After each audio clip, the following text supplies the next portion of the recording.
നമസ്കാരം. ജനസേവ 2.0 യൂട്യൂബ് ചാനലിലേക്ക് ഏവർക്കും സ്വാഗതം. ആദ്യമായിട്ടാണ് നിങ്ങൾ ഈ ചാനൽ കാണുന്നതെങ്കിൽ സബ്സ്ക്രൈബ് ചെയ്യാനും ലൈക്ക് ചെയ്യാനും താഴെ കാണുന്ന ബെൽ ബട്ടൺ അമർത്താനും ശ്രദ്ധിക്കുമല്ലോ. ബാങ്കുകൾ വിളിക്കുന്നു, വരൂ വായ്പ എടുക്കൂ. വായ്പക്കാരെ കാത്ത് രാജ്യത്തെ ബാങ്കുകളിൽ 1.5 ലക്ഷം കോടി രൂപ. വായ്പക്കാരെ കാത്ത് ഇന്ത്യൻ ബാങ്കുകളിൽ കിടക്കുന്ന 1 ലക്ഷം കോടി രൂപയാണ്. സാമ്പത്തിക വളർച്ചയുടെ ഗതിവേഗത്തിൻ്റെ കുറവ്, ഉയർന്ന പലിശ നിരക്ക്, തൊഴിൽ മേഖലയിലെ അനിശ്ചിതാവസ്ഥ, തൊഴിൽ ലഭ്യതയുടെ കുറവ് എന്നിവയൊക്കെയാണ് വ്യക്തികളെയും സ്ഥാപനങ്ങളെയും ബാങ്ക് വായ്പകളിൽ നിന്ന് അകറ്റി നിർത്തുന്നത്. വായ്പ വാങ്ങാൻ പ്രതീക്ഷിച്ച നിലയിൽ ആവശ്യക്കാരില്ലാത്തതുകൊണ്ട് മിക്ക ബാങ്കുകളുടെയും പക്കൽ അധിക പണമുണ്ട്. കഴിഞ്ഞ സാമ്പത്തിക വർഷം മുതലാണ് ഈ അവസ്ഥ രൂപപ്പെട്ടത്. റിസർവ് ബാങ്കിൻ്റെ കണക്കനുസരിച്ച് കഴിഞ്ഞ സാമ്പത്തിക വർഷം ബാങ്ക് വായ്പകളുടെ വളർച്ചാ നിരക്ക് 2023-24 16.3% ആയിരുന്നത് 12.1%.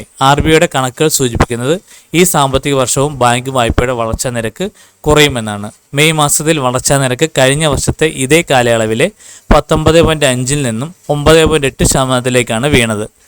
ഏപ്രിൽ മെയ് മാസങ്ങളിൽ വിതരണം ചെയ്ത വായ്പകളുടെ മൂല്യത്തിൽ 15,676 കോടി രൂപയുടെ കുറവുണ്ടായി. ബാങ്കുകൾ അധികമുള്ള പണം മ്യൂച്വൽ ഫണ്ടിലെ ഹ്രസ്വകാല നിക്ഷേപ പദ്ധതികളിൽ നിക്ഷേപിക്കുന്നു. വായ്പാ വിപണിയിലെ മാന്ദ്യം താൽക്കാലികമാണെന്നും വൈകാതെ മാന്ദ്യം മാറുമെന്നും ബാങ്കുകൾ പ്രതീക്ഷിക്കുന്നു.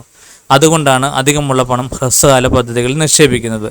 അധികമുള്ള പണത്തിൽ നിന്ന് ബാങ്കുകൾക്ക് വലിയ വരുമാനം ചെറിയ സമയം കൊണ്ട് നേടാൻ കഴിയും. RBIയുടെ കണക്കനുസരിച്ച് കഴിഞ്ഞ സാമ്പത്തിക വർഷം 1.19 ലക്ഷം കോടി രൂപയാണ് ബാങ്കിൽ മ്യൂച്വൽ ഫണ്ടുകളിൽ നിക്ഷേപിച്ചത്. മുൻവർഷം ഇത് 62,499 കോടി രൂപ ആയിരുന്നു. 91% വളർച്ച. ഈ കാര്യങ്ങൾ എല്ലാവരിലേക്കും ഷെയർ ചെയ്യുക. ഇത് എല്ലാവർക്കും ഉപകാരപ്പെടട്ടെ.